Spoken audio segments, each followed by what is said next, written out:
Muy buenos días, amada Iglesia del Señor. Me agrada volver a estar con ustedes y compartir un pequeño estudio de la palabra, el cual me ha enriquecido mi vida bastante.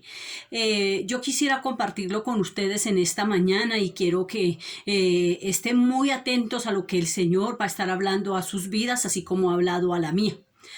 Yo quiero hablarles de algo muy en particular, que estudiando la palabra yo encontré una frase que siempre me llamó la atención y es sobre una cueva. Sí, la palabra habla de la cueva, de una cueva. Entonces vamos a hablar un poquito acerca de la cueva. Yo no sé cuántos conocen las cuevas, cuántos han tenido la oportunidad o la experiencia de estar en una cueva, de pasar en ella, de ver qué sucede en ella, pero casi que las cuevas son lugares oscuros, lugares húmedos, lugares un poco limitados para ver, porque la luz es limitada, el espacio es limitado, pero también en una cueva hay fieras, hay peligrosas, hay serpientes, se encuentra también mucho peligro, hay bichos muy peligrosos en las cuevas y yo también veo que en las cuevas a veces las utilizan para los enemigos, para ocultarse, para poder hacer daño, para poder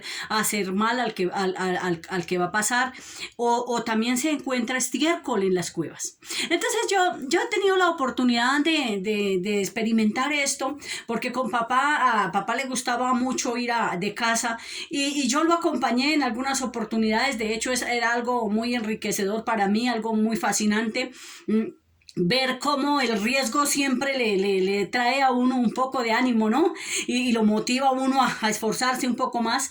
Y entonces yo caminé con él y experimenté lo que la palabra de Dios habla acerca de una cueva y me di cuenta de que realmente es así. Es un lugar bastante hosco, limitado, oscuro. Solo se encuentran bichos y cosas feas. No hay cosas agradables dentro de una cueva. Y yo encontraba esta palabra de la cueva y me llamó muchísimo la atención después de haber yo estado mirando la vida del profeta Elías. ¿Cuántos conocen la vida del profeta Elías? De un hombre que vio las grandezas de Dios, que experimentó la tremenda victoria que Dios le había dado a su oración, como respuesta a su clamor. El hombre que oraba y bajaba y paraba la lluvia, el hombre que hacía llover con una oración, el hombre que movía los cielos a su favor, el hombre que hacía descender fuego del cielo. Un día yo me sorprendía esto. Un día terminó metido en una cueva. Y me llamó muchísimo la atención esa parte del pasaje. Lo encontramos en Primera de Reyes, capítulo 19, verso 9. Dice la palabra que Elías, después de haber experimentado tremenda victoria, tamaña victoria que le dio el Señor, dice ahí en el verso 1, dice que después de que Acab dio aviso a Jezabel de todo lo que Elías había hecho, esta mujer hizo como un comentario, ¿sí? Como una amenaza, le hizo saber al rey, a Elías, que le iba a poner como uno de esos profetas que él había matado. Y entonces él como que se llenó de pánico, quitó la mirada de Dios, quitó la mirada de la palabra de Dios, de las promesas de Dios, olvidó por un momento toda la grandeza que Dios había hecho a su favor, a su paso, todo lo que Dios había venido haciendo durante el transcurso de su vida, y en un momento perdió de vista toda la grandeza, el poder de Dios, la misericordia de Dios, la benevolencia que Dios había tenido con él durante todo ese proceso de su vida que podemos ver clara y entendidamente a través de la palabra. Y yo podía notar como un pequeño comentario, como un pequeño comentario malintencionado, podríamos decir, puede meterlo a usted y a mí también en una cueva. Nosotros no somos la excepción. Nosotros podemos estar incurriendo en la misma falla, en el mismo problema, en la misma circunstancia que estaba pasando Elías. Y nosotros hemos caminado con Dios, hemos experimentado muchos milagros, muchas respuestas, muchas bendiciones grandes y gloriosas de parte de Dios. Pero cuando viene una circunstancia, una amenaza, a veces nos podemos a conversar o a ir conversaciones malsanas, malintencionadas y terminamos alejándonos de Dios y metiéndonos en una cueva. Terminamos alejándonos del propósito de Dios y metidos en una cueva. Entonces yo quería mostrarle a usted a través de la escritura todo lo que pasa a este hombre y lo que experimenta, porque después de que él viene, dice en el versículo 3, si usted gusta y me acompaña, dice, y viendo, después de que la mujer lo amenazó o vino el comentario negativo, entonces dice ahí que viendo pues el peligro, se levantó y se fue. Vamos a mirar las cosas que él hizo antes de meterse a la cueva. Lo primero que él hizo se fue, huyó. Cuando él oyó el comentario, ¿cuántas personas por un comentario negativo se van de la iglesia, se ponen iracundas, no saludan al hermano, no se pueden volver a hablar con el hermano, solo por comentarios que se han hecho, comentarios negativos, comentarios malintencionados, comentarios malsanos? Sí, porque olvidamos al Dios que tenemos, olvidamos al Dios de la misericordia, al Dios del perdón, al Dios de amor, al Dios que ama, al Dios que dice que, el hermano que dice que ama a Dios y aborrece a su hermano, no está siendo ni sincero consigo mismo. Perdón. Entonces yo miraba que hizo 5 cosas hizo. Primero, dice que viendo el peligro, dice que huyó, o sea que se fue, ¿sí? Se fue, se levantó y se fue. Segundo, dice que vino a Berseba, que estaba en Judá, y dejó allí a su criado. Dejó como que lo segundo que él hizo fue, dejó a las personas que estaban con él, a la gente que le amaba, a la gente que lo quería, a la gente que lo ayudaba a crecer, a confiar, a estar seguro, y se alejó de esas personas y se fue. En el versículo 4 dice que se sentó debajo de un enebro. Cuando uno se sienta, mi hermano, es porque está cansado, porque está desanimado, porque no tiene nada que hacer o no quiere hacer nada, porque el sentarnos es como que indica como que yo no quiero hacer nada, ya porque se siente que ya lo hizo todo o porque no quiere seguir haciéndolo, pero cuando uno se sienta la mayoría de las veces es porque está cansado. Algunas otras no se sienta a trabajar con los computadores, pero ese no era el caso del profeta Elías, porque estoy segura que en ese momento no había muchas redes sociales, ni muchos computadores, ni nada de estas cositas. Bueno, entonces vemos que se sentó y dice que sentándose debajo del árbol deseó morirse.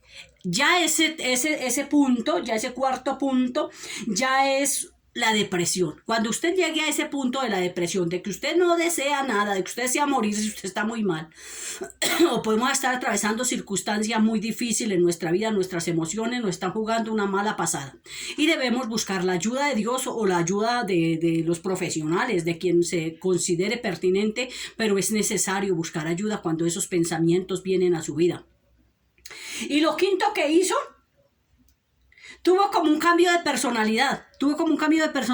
Porque le dice, Señor, es que basta ya, quíteme la vida, pues no soy yo mejor que mis padres. O sea que como que él quitó la mirada de todo el programa, de todo el proyecto, de todo el plan que Dios había hecho con él y se vio como los padres. No sé cómo sería el ejemplo de sus padres o cómo habría sido la vida de sus padres. No lo sé, no lo dice la escritura, pero él cambió como la perspectiva de su personalidad.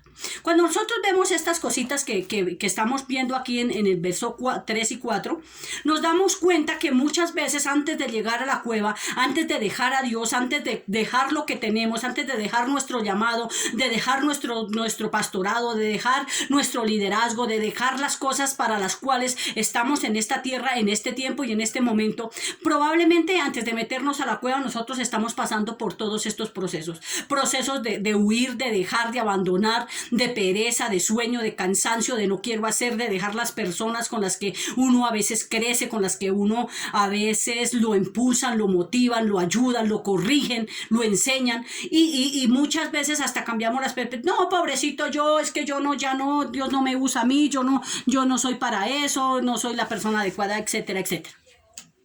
Y entonces es cuando vemos lo que pasó aquí con Elías en el versículo 9 y dice, y allí se metió a una cueva donde pasó la noche. Y vino a él palabra de Jehová, el cual le dijo: ¿qué haces aquí, Elías? ¿Qué haces aquí, Elías? Entonces, si seguimos leyendo, él le da como unas excusas, como que él trata de justificarse, pero luego el Señor le vuelve a decir en el versículo 11, le dice: sal fuera, Elías, ¿qué haces aquí? Yo no he terminado contigo, mi proceso contigo es diferente, mi proyecto de vida contigo es diferente, mis propósitos contigo, Elías, son diferentes. Yo tengo un plan para ti, Elías, yo tengo un plan para ti, iglesia, yo tengo un plan para ti, iglesia, líder que me escucha. Dios está diciendo: yo no he terminado contigo, yo tengo un plan para ti, yo tengo un propósito contigo, yo tengo palabras de amor y de vida eterna, mis pensamientos para ustedes son de bien y no de mal. ¿Qué hacen aquí? ¿Por qué estás metido aquí? Sal fuera, sal de la cueva, dice el Señor. Sal de la cueva, Elías, sal de la cueva. Mis hermanos, mire, vamos a tratar de dejarlo hasta ahí, porque pues el tiempo en este espacio es corto, pero continuaremos en otro momento la enseñanza acerca del tema. Quiero invitarle a cerrar sus ojos un momento, lea la palabra y reflexione sobre este capítulo y lo que el Señor le habló. Elías dejó de escuchar la voz de Dios hasta durante 40 días que caminó por el desierto. El Señor lo alimentó, el Señor tuvo cuidado de él, no lo dejó solo, pero dejó de escuchar la voz. Solo cuando se metió en la cueva, el Señor le habló. Cuando se metió en la cueva, él volvió a escuchar la voz de Dios. A veces es necesario pasar por esos stand-bys en la vida para poder volver a escuchar la voz de Dios. Padre, te quiero dar gracias porque tú me oyes, porque tú me escuchas, porque sé que estás con nosotros y estás motivando nuestra vida para que podamos salir adelante. En el nombre de Jesús, amén.